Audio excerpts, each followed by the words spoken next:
Assalamualaikum warahmatullahi wabarakatuh. Halo, ketemu lagi. Semoga kita semua selalu dalam keadaan sehat dan semangat belajar ya.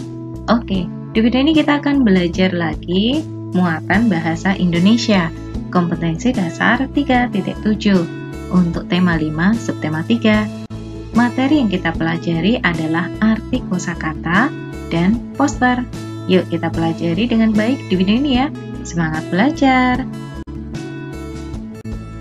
Sebelumnya, kita mengingat kembali apa yang dimaksud dengan karangan non-fiksi. Karangan non-fiksi merupakan karangan yang dibuat berdasarkan data-data atau kenyataan yang benar-benar terjadi.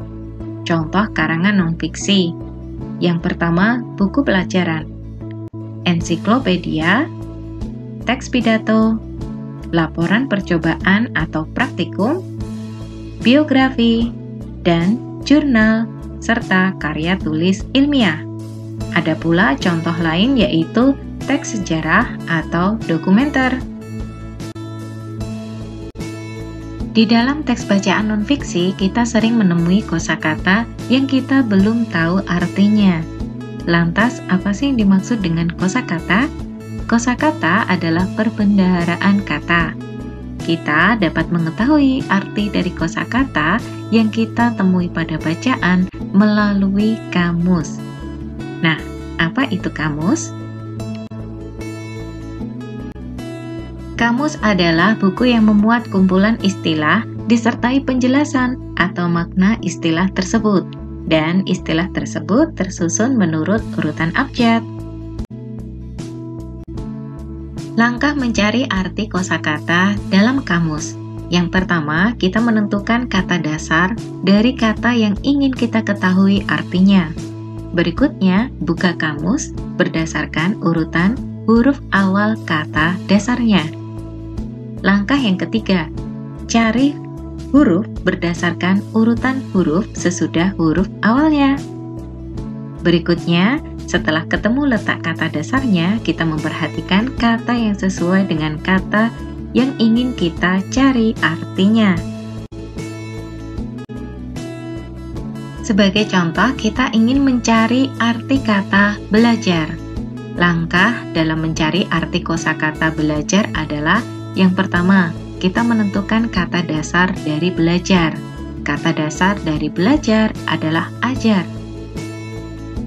Kita membuka halaman kamus yang memuat huruf awal kata ajar.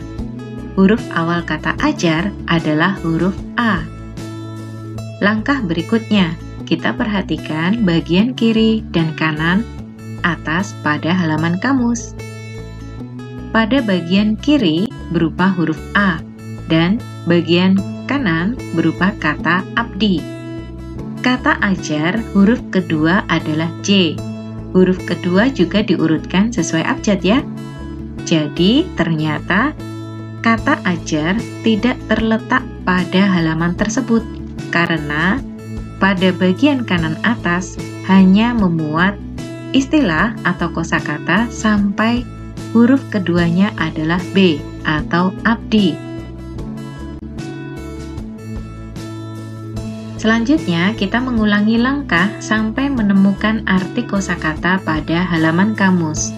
Kemudian ternyata kita mendapati kosakata ajar terletak pada halaman 23. Selanjutnya, kita mencari arti kata yang ingin kita ketahui artinya. Belajar. Belajar berarti berusaha mengetahui sesuatu, berusaha memperoleh ilmu, pengetahuan, atau kepandaian dan keterampilan. Berikut ini contoh kosakata yang kita temui pada buku tematik kelas 5 tema 5. Yang pertama, kongres. Kongres artinya pertemuan besar para wakil organisasi untuk mendiskusikan dan mengambil keputusan mengenai berbagai masalah, atau bisa disebut pula sebagai muktamar atau rapat besar. Istilah yang kedua adalah metamorfosis. Metamorfosis artinya adalah perubahan bentuk atau susunan, atau bisa pula diartikan sebagai peralihan bentuk. Contoh kosakata berikutnya adalah proklamasi. Proklamasi dapat diartikan sebagai pemberitahuan resmi kepada seluruh rakyat, atau dapat pula diartikan sebagai pemakluman atau pengumuman. Berikutnya adalah mutualisme. Mutualisme artinya hubungan timbal balik yang saling menguntungkan antara dua organisme. Selanjutnya, kita akan mempelajari tentang poster. Poster disebut juga dengan plakat. Poster atau plakat adalah karya seni grafis atau gambar yang memadukan gambar dengan huruf.